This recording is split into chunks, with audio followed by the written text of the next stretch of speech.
All right, I'm looking for a little bit of help here. I just got this HP Probook.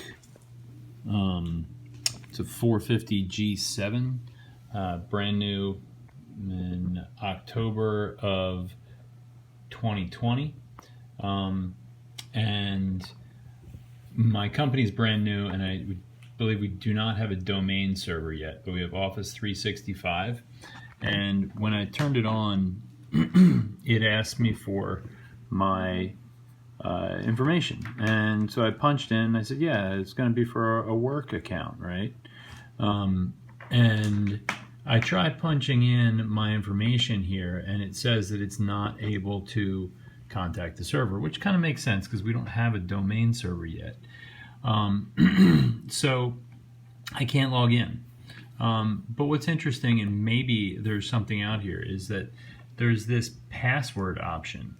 I don't know what it is, but is it possible that Windows provides a password option?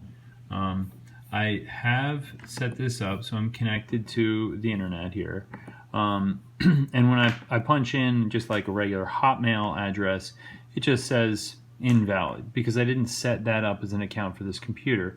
So I believe it's able to contact other domain servers, but not the one that doesn't exist for this new account that I set up. Again, it is Office 365. I guess what I'm asking here is, does anybody know what this password is?